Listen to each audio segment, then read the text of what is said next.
Hey, check it out. We here for it. We here for it. If you watching me right now, that's a blessing. No, we can't, before we get into anything, we got to get into gratitude, because that's important, right? As soon as you get up this morning, whatever you did, whether you got off your shift, take a moment and reflect. 5 small things to be thankful for. It don't got to be much. It could be something regular. If you watching me right now, you got sight. That's a blessing.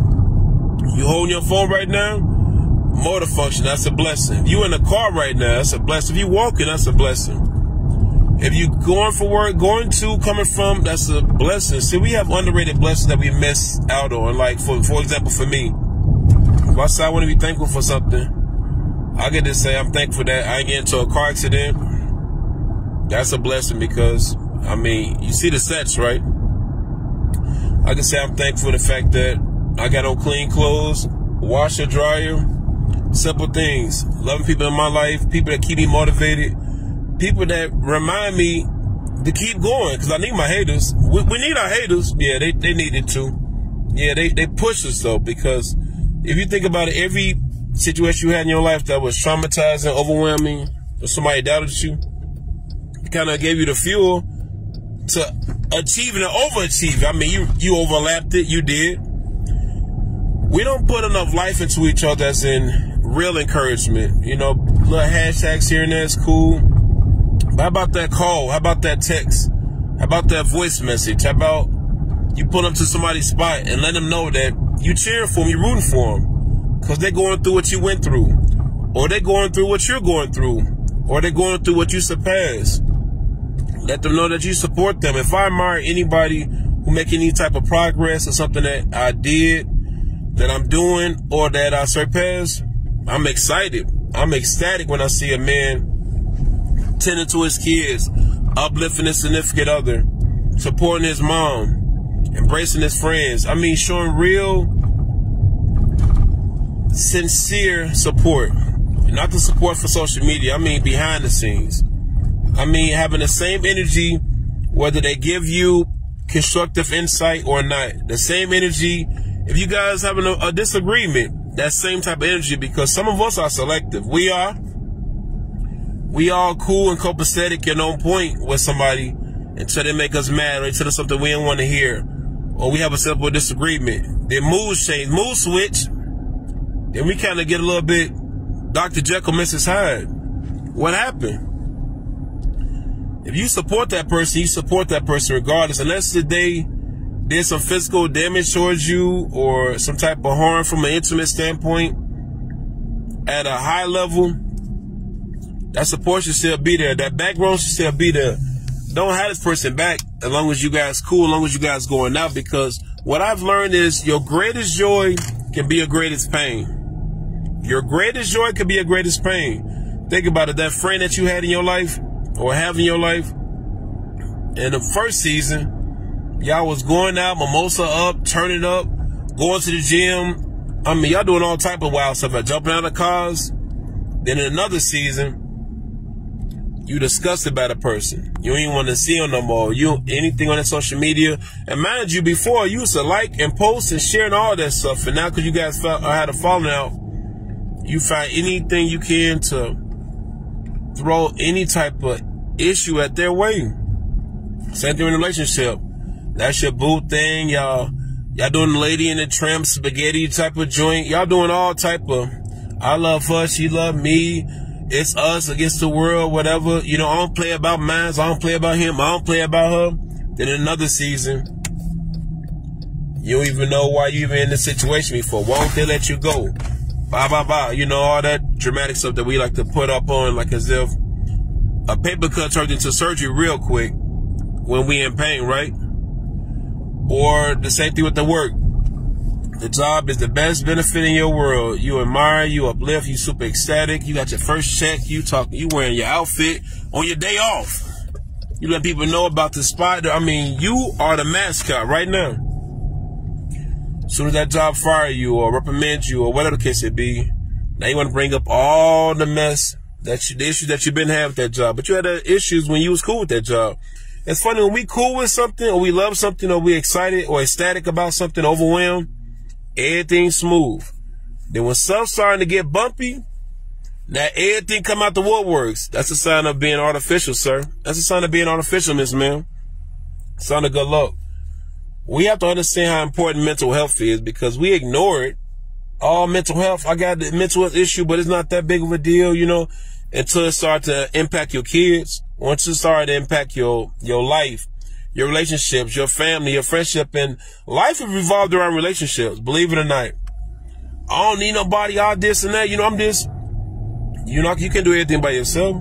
You say you can, but you still got to talk, reach out to somebody on the phone, somebody on social media. You still got to reach out, whether it's you think you're doing it yourself. You're not in charge of everything. That real estate, you trying to figure out on real estate, you're going to need a real estate agent, a roofer agency, electrician, whatever the case to be, welding, beautician, barber school. You still got to reach out to somebody. We don't got to be best friends. No, but you got to know how to communicate. You got to know how to comprehend. You got to know how to apply empathy. You got to know how to be patient. Because we love to jump the gun, hit the gas. All gas, no brakes. You asked for a car accident, sir. You asking for a car accident, Miss Ma'am. That's not healthy. We need to work on being realistic. And I need people to understand this. All the emotions that we have are not demonic. Because I be seeing people saying, oh, I know you got this stuff going on, but it's demonic. You can't pray your way. You can't fast your way. Some of the stuff you're going to need counseling, some type of treatment, some type of mentorship, some type of things outside of that. And then in some situations are demonic. And you will probably need some spiritual awakening. You will need a balance of both. You can't have one without the other. We made up of spiritual, of course, physical, as well as mental. So with that being said, clinicals as well as spiritual, we're going to need both, some form, way, or fashion. We got to let go of that hurt. Well, the last time I tried, well, the last time you've been trying you've been destroying you. You've been wrecking you. You need some help. You need some, where it's hard to, you're going to have to practice somewhere. When you're desperate and you need them bills paid, you don't have no problem with taking a risk. When you need a ride to work, you don't have no problem with taking a risk. When your kids need something, you don't have no problem with taking a risk. But when it comes to your mental health, you hesitant. When it comes to your physical health, you hesitant. Mental health is real serious, y'all. We really have to understand all our quote-unquote anger that we have. It'd be people who have a misconception when they think they're mad. They're not really mad. Like, for example, let's say a couple. The girl, she rushing to work. Why she rushing to work? Because she woke up late.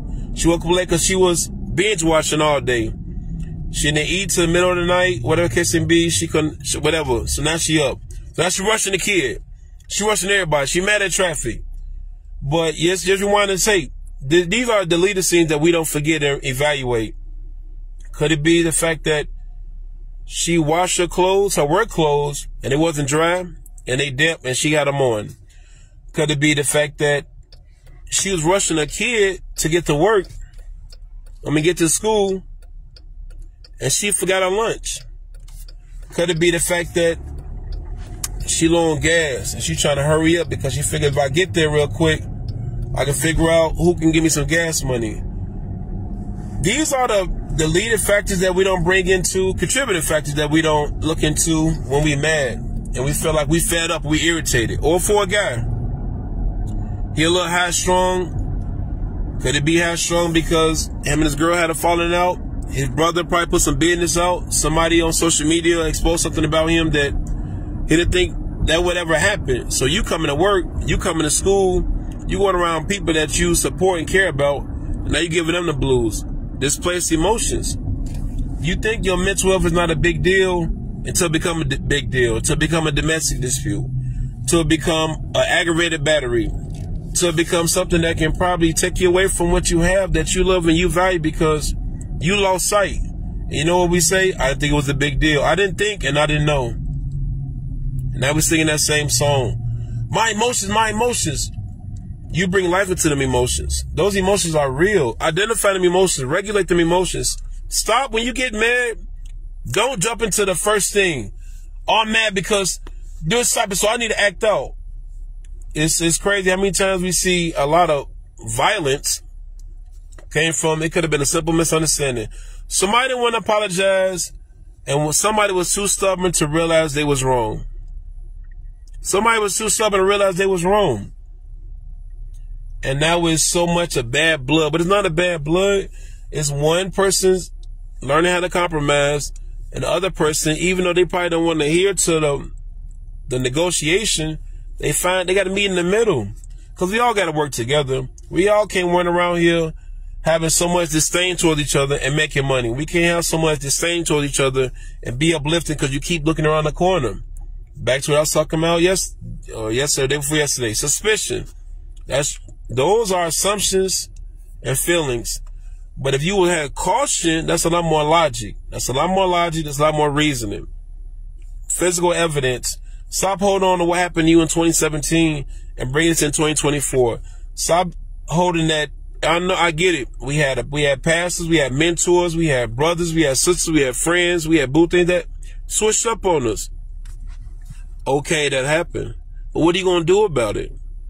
What are you going to do about it? Watching all these celebrities gossip and who getting into whatever they get into is not helping you.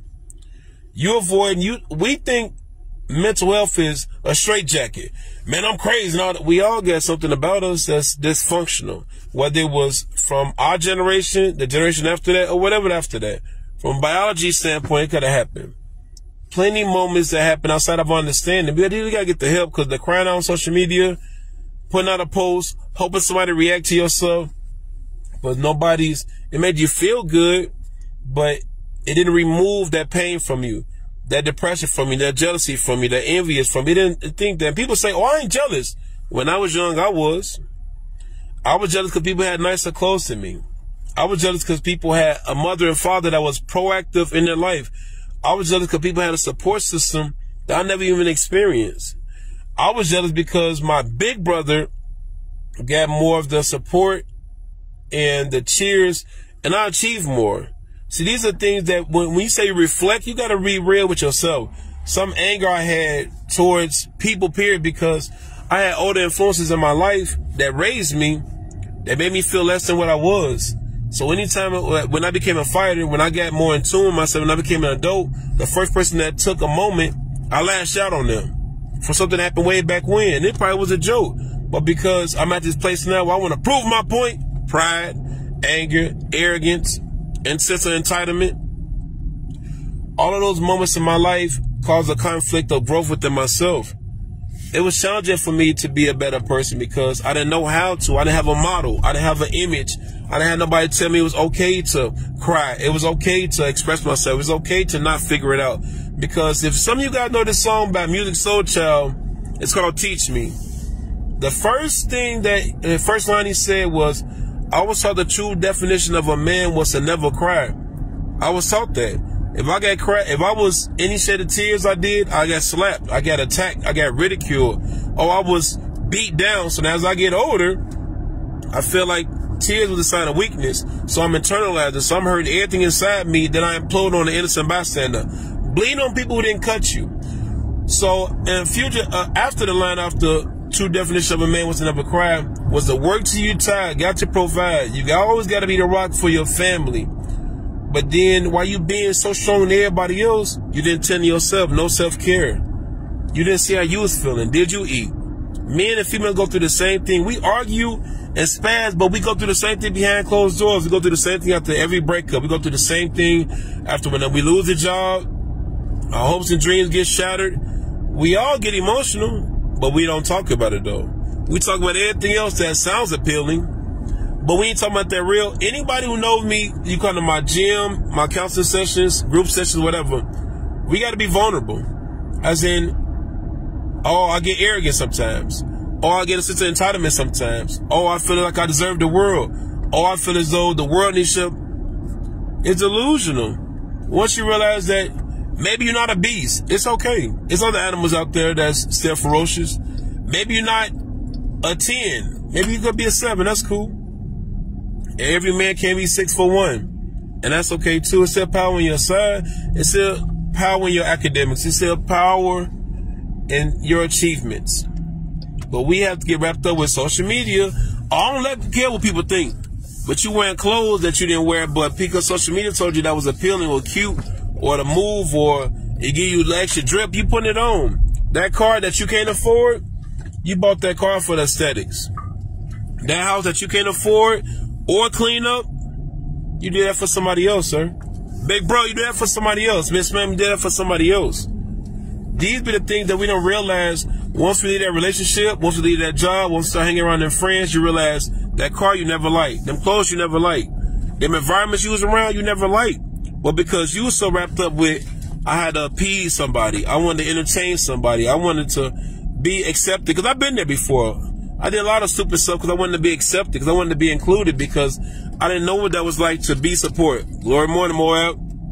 I didn't know what it's like to have sincere stuff. So I figured as though I gotta entertain certain people, even though I didn't know my value, I didn't know my worth. I thought doing this was like, well, at least I'm accepted, at least I got a clique, at least I got a crew, because we all want to be a part of something. Regardless of what we want to say, we can say, I don't need nobody. You heartbroken, big bro. You heartbroken. Females can say, I don't trust no people I don't trust no men, but you got uncles in your family. You don't trust your dad, you don't trust your uncles, you don't trust your cousins, you don't trust your friends. We selective with certain things that we say, but we like to put a whole big label as in the whole culture. All people, all friends, all family, but that's not the case. You didn't deal with that pain. That unaddressed wound becomes an infection. That unaddressed affection becomes your personality. And they walk around here with that face. They walk around here extra irritated. Ain't nobody did nothing to you. Ain't nobody did nothing to you. You're growing, you're learning, you're maturing. So with that being said, learn how to apologize. Learn how to hold yourself accountable. Learn how to reflect. Learn how to realize that you don't get it all together. Stop fighting. You in a battle with a whole bunch of straps and you in a monk environment. You in an environment where everyone talks and you just want to fight. You like the crazy one. It ain't everybody's fault. They wasn't in your life when you was 5, when you was 12, when you was 13. I know it's a lot of heinous stuff that happened with teen people that some people haven't been coming back from. But you can, or you have a chance. Somebody got their hand out for you right now, but because they don't look like you, you don't trust them. Because they ain't from your neighborhood, you don't trust them. Because it seems as though they haven't proved themselves to you, you don't trust them. Your own toxic thinking, your own diluted thinking, your own over the top, I'm at this point where I just gotta just fight. One they trying to fight you, they got their hand now. It's not to fight you, it's to hug you, big bro. Some of us didn't get hugged. Some of us didn't get that encouragement. Sis, everybody that seems like they smiling at you is not trying to penetrate you, miss ma'am. You've been there, you put yourself in those situations because you confuse that with love, because that's the only time you got affection. See, we don't talk about this stuff. We just say things that, oh, when you hear it over the top, it's a coping mechanism. It's a defense mechanism. But nothing that's really telling the fact that you was used, you was took advantage of, and it happened. Your boundaries need to get impacted a little bit more. Your boundaries, your mentality, the way that you put yourself out here, the way that you dress, everything up here is the way it all starts. How you think determines how you feel. How you feel becomes an emotion. That emotion, it becomes a frequency, and that frequency becomes what you attract. It becomes a magnet. And now everything that you're bringing, you're attracting. We got to be mindful. We got to do better. And I'm going to keep holding one, standing on next as I should. Big business.